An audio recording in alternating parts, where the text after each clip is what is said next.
Hello, welcome to the L Zone with me, Latricia Marie, coming to you today with a topic that I've been marinating on for a while. And I know it's so many zones I can go into with this particular topic. So I was like, let me break it up into like 5 or 6. So the one I'm bringing you today is basically how to stop looking back. It's one of those things where I know we like to reminisce about the past, but what is our fixation with that? And that's what led me down through 6 different categories that this can apply to. So the one I bring you today is, how to stop looking back in a sense.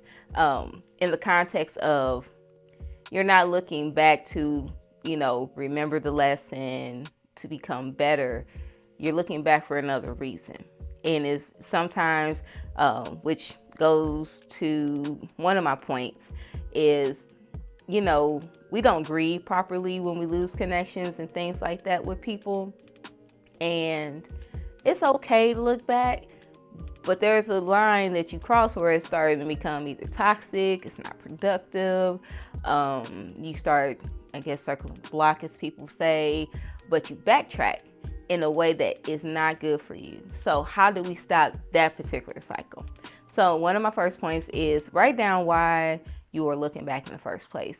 Is it because you're missing something from the friendship or the relationship, or whatever the scenario is for you? Why are you even looking back? What are you missing from that particular connection? Then it's like, write down, why did it go south in your eyes? Do not call the person to find out their point of view. We don't give a shit about their point of view. This is about you not looking back. So write down, why did it go south? Then write down, how did it make you feel? In that moment where it went south, how did it make you feel? Really write down everything you felt, your pain, your how it made you feel like a failure maybe, or you wasted your time, you went to bat for this particular friend, and you just like, why did I, like that regret thing or that guilt trip that you're feeling. Write those things down. But then also, what did you lose because of that particular connection? Did you lose yourself? Did you lose money? Did you lose the image? I know we have social media, and it's very, very hard to recover from something that's so public sometimes, if it was public. So what did you lose in that connection when it went south?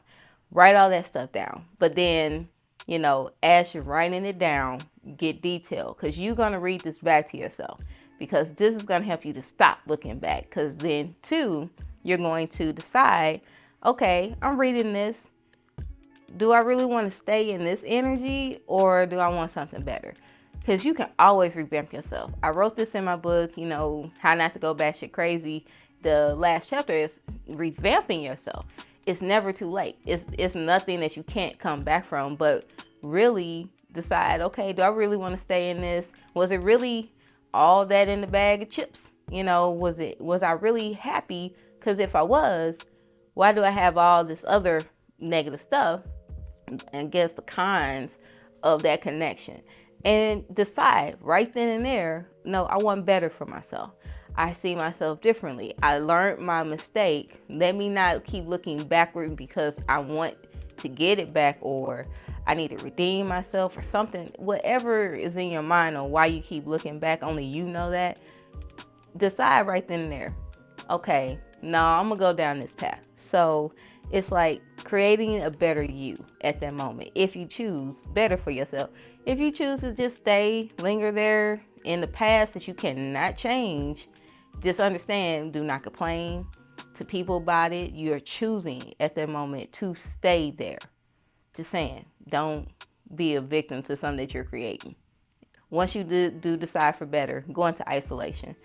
I know it's hard, but you don't realize how much growth comes from isolation, at least for 6 months. Some people could do longer. I know I did longer, and I healed pieces of myself that I didn't even realize at certain points that I needed to heal from. But at least for 6 months, you can have your your close circle, like people that are not going to bring it up to you.